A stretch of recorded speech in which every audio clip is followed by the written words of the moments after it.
tratar de ir como por sistema, que es más fácil, ¿ya? Entonces, por sistema lo primero que vamos en el orden que viene. Si se fijan, acá nosotros deberíamos tener el corazón, pero deberíamos tenerlo cubierto con el pericardio fibroso, ¿cierto?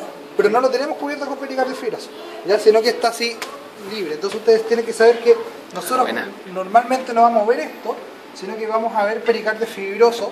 Acá tendríamos que romper el pericardio para llegar al corazón, ¿ya? Y los pulmones tienden a cubrir acá. Entonces el corazón, como está más apoyado hacia el pulmón izquierdo tiene que tener un volumen menor.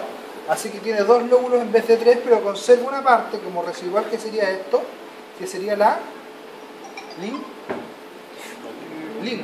de dependencia del lóbulo superior. Entonces, si se fijan, acá nosotros vemos una cisura que sería la cisura oblicua, que nos permite separar un lóbulo superior del lóbulo inferior. Mientras que en el otro nosotros vemos dos, una horizontal y una oblicua. Entonces nos separa el lóbulo superior, medio e inferior. ¿Ya? Sacamos estas cosas y nos encontramos con corazón. El corazón ya lo describimos harto la semana pasada, así que como que lo vamos a saltar. ¿Ya? Y si se fijan, sacamos corazón. Como esto está envuelto en pericardio, que sería el límite del mediastino medio, nos encontramos hacia atrás con el mediastino posterior. Y ahí vimos algunos elementos del mediastino posterior. Esta línea imaginaria que nos separa mediastino superior de mediastino inferior pasa justo por acá, a nivel de la carina, ¿ya? Por lo tanto, acá todo lo que esté hacia acá abajo serían elementos del mediastino posterior. Si se fijan, ahí está el esófago, ahí está la aorta, que sería la aorta descendente. Por aquí al ladito debería venir la ácigo, y si se fijan, ahí está el arco de la ácigo, ¿ya? Desembocando justo acá en la vena cava superior. ¿Ok? Tenemos los elementos vasculares también que van saliendo y entrando del corazón. Si se fijan, acá tenemos la aorta con su porción ascendente, un poquitito más abajo deberían salir acá las dos coronarias. Y en el callado vemos acá tronco brachiocefálico, que sería esto, y que vemos que un poquitito más arriba se nos separa en subclavia y carótida común derecha, carótida común izquierda y subclavia izquierda. Importante relación anatómica que se observa acá, que si se fijan, la subclavia izquierda está pasando por detrás de este músculo, ¿ya? Este músculo entonces sería el escaleno anterior, perfecto. ¿Ya? Entonces está pasando entre el escaleno anterior y el escaleno medio y entra hacia el brazo. Entonces el lugar donde se puede atrapar, porque pasa por ahí junto con esta otra estructura que es el plexo braquial. Perfecto, muy bien. Vemos también acá los otros relaciones anatómicas de las que yo les había hablado. Si se fijan, por una parte tenemos el bronquio principal izquierdo y tenemos que la aorta está pasando, haciendo su callado por arriba, ¿no?, por encima del bronquio principal izquierdo, mientras que el arco de la ácigo se hace por encima del bronquio principal derecho, ¿ya? Toda esta vía hasta acá sería la vía aérea intratorácica. Desde aquí hacia allá, si ven el pulmón acá, tiene su pleura, ¿ya? Estaría dentro del espacio pleural y ahí tendríamos entonces bronquio lobar superior, bronquio lobar inferior, después segmentario, subsegmentario, etc. Y acá tendríamos espacio pleural, se fijan, pleura, y acá tendríamos un receso. ¿Qué receso sería este de acá? Inferior. Es los recesos laterales o costofrénico, ¿ya? El más grande sería el que está hacia atrás, el posterior, que en este caso no lo vemos. Y acá vemos cómo se disponen los distintos elementos a nivel del ilio. Lo que va más por arriba siempre es la arteria, que en este caso me la pusieron de color azul, netamente por un tema del tipo de sangre que lleva, ¿ya? Eso lo habíamos visto en general. Con respecto a acá arriba, si se fijan, acá tenemos qué vena sería esta.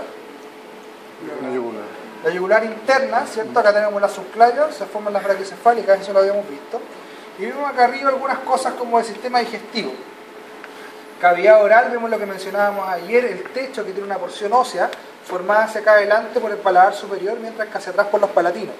Mientras que luego más hacia atrás vamos a tener una porción que sería blanda, sería el paladar blando. Un piso formado por la lengua y vemos algunas glándulas accesorias, en este caso, si se fijan. Parece que ya parece que nos muestra un poco más. No. Acá no nos muestra la parótida, que debería estar por acá, ¿cierto? Nos muestra solamente la sublingual y la submandibular, que desembocan a ambos costados del frenillo lingual. ¿Ok?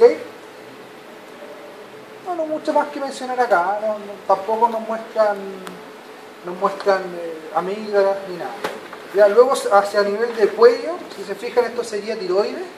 Ya, acá tenemos el tubérculo tiroides y las láminas cuadriláteras del tubérculo tiroides. Y acá tenemos glándula tiroides. Recordad que la glándula no está en relación a la laringe, ¿ya?, sino que la glándula está en relación a la tráquea, los primeros cartílagos traqueales, el istmo de la glándula. Y los lóbulos podrían estar un poquitito más en contacto con esto. ¿Ok? Vemos la irrigación, si se fijan, acá tenemos la carótida, acá se divide en carótida externa y carótida interna, ¿ya? y vemos que desde la carótida externa nace una arteria, que en este caso sería la arteria tiroidea superior, que está irrigando los lóbulos. No nos muestran la arteria tiroidea inferior, que vendría desde acá de la subclavia, que estaría irrigando más la zona posterior. Y nos muestran también un poco de drenaje venoso. Yo les decía que acá estos modelos nos muestran algo raro, que se fijan en ese tejido que está ahí. Eso no es una glándula salival, porque las glándulas salivales están acá. Esta es la sublingual y esta es la submandibular. Y eso que nos muestran ahí, a mi gusto, creo que corresponde más bien como un tejido tiroideo ectópico. Ya, porque recordar, como yo les contaba, que la glándula tiroides se forma desde la parte posterior de la lengua, ya por un conducto que se llama el conducto ciego, que baja y termina formando. Y se forma finalmente entonces un conducto que comunica la tiroides con la glándula, que después se cierra. ¿Ya? Y cuando se cierra a veces, se cierra no incompletamente y deja algunos restos, que son los quistes tiroglosos. Se los mostré en clase, ¿se acuerdan? Perfecto. Vemos eso también, vemos su relación con la tráquea, vemos ahí los cartílagos traqueales, ¿cierto? Y con respecto al sistema digestivo, vemos por ejemplo también cómo se ubica el esófago. Recordar entonces, fijarse acá que el esófago se encuentra en relación posterior inmediata a la tráquea, ¿ya? Que la tráquea de hecho está incompleta y que el cierre posterior de la tráquea es compartido con el esófago. Por eso que la tráquea tenía esta forma como de cartílagos incompletos. Acá entonces estaríamos viendo la porción abdominal, perdón, la porción torácica, disculpen, del esófago. Y ahí estamos viendo cómo pasa hacia el abdomen. Y en este caso, se fijan acá abajo, alcanzamos a ver un pedacito de la porción abdominal del esófago, ¿sí? O sea, tendremos una porción cervical, torácica y abdominal que sería peritonizada. ¿Ok? Si fijan, tenemos estómago en esta situación. Se nos salió acá. Chuta, se nos está desarmando todo el...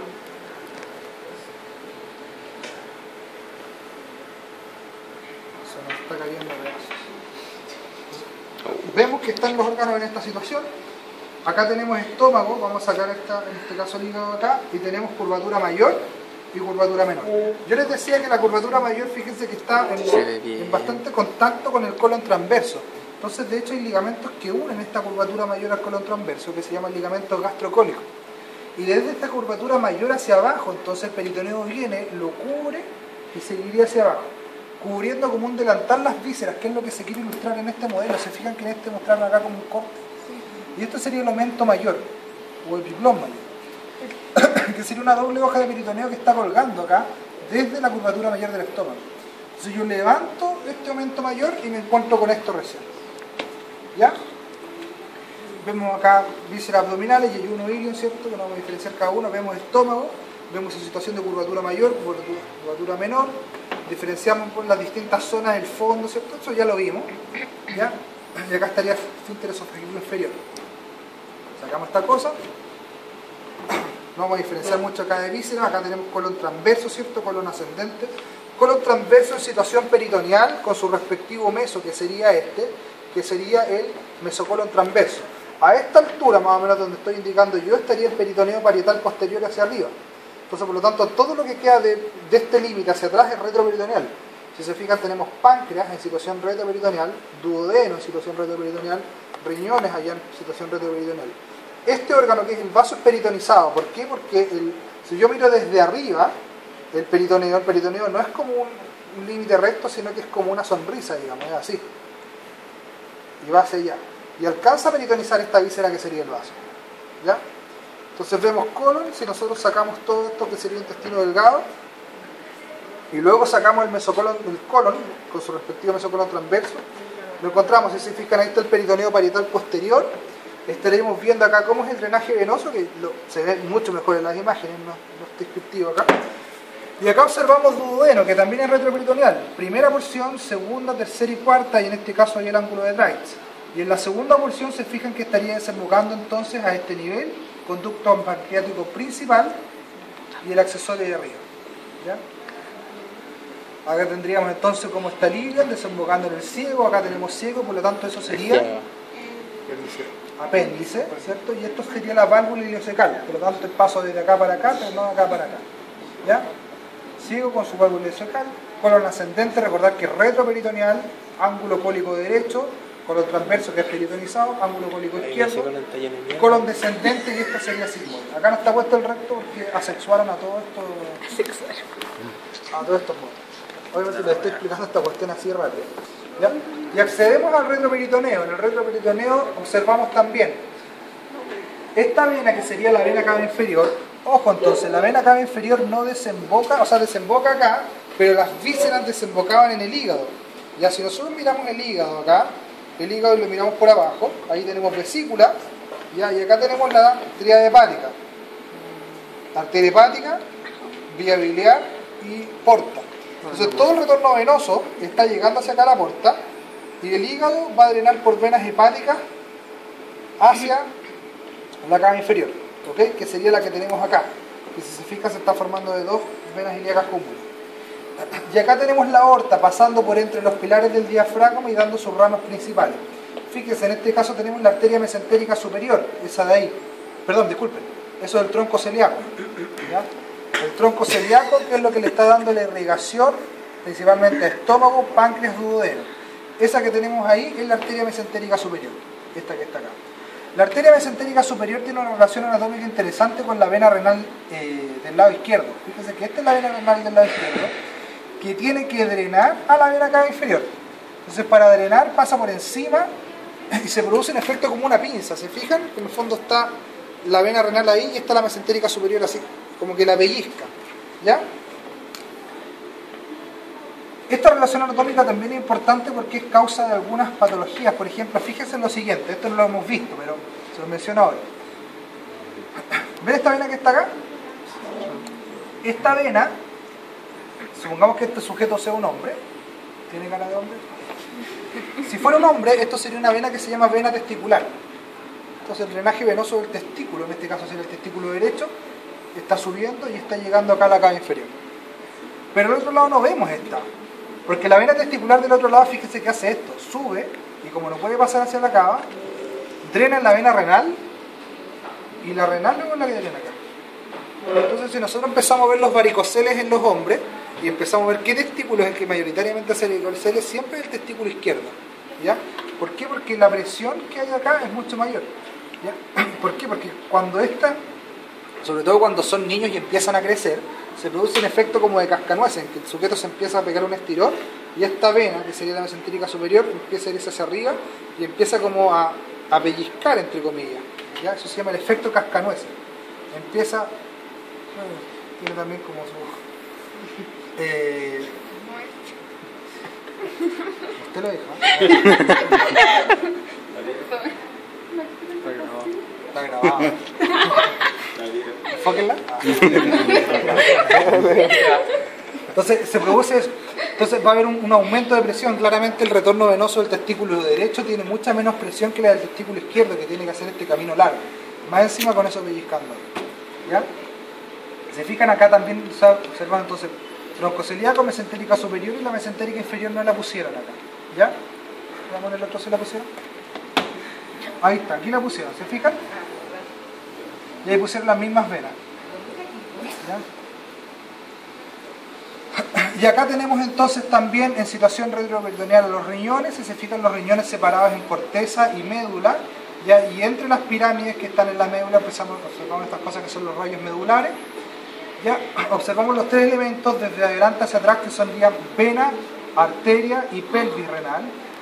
Ya observamos acá cálices, que es difícil acá diferenciar cáliz menor de cáliz mayor, digamos que observamos puros cálices mayores, ¿no? ¿Ya? Pelvis renal, y la pelvis renal entonces vemos cómo emerge este conducto que es el uréter. El uréter siempre dirigiéndose en situación retroperitoneal apoyada en este músculo que es el psoas. Ese es el psoas, ¿ya? Entonces va a tener tres puntos de estrechez, un punto de estrechez acá, que sería la unión pielo-ureteral, otro punto de estrechez acá, cuando pasa por encima de los vasos ilíacos, y el otro punto es cuando penetra la vejiga, que no está acá porque asexuaron a estos sujetos, ¿ya? Como glándula también interesante acá que observamos esto, que sería la suprarrenal, ¿ya? Y vemos que claramente la relación anatómica de la suprarrenal derecha es distinta de la izquierda, ¿ya? Y por lo tanto el drenaje venoso también es distinto. Esta está pegada a la cava, por lo tanto drena directo. En cambio esta no puede drenar directo a la cava, entonces tiene que drenar también a la renal del lado izquierdo, y esta es la que drena para aquí, ¿ya? Así como en 5 minutos lo que pueden ver en estos modelos.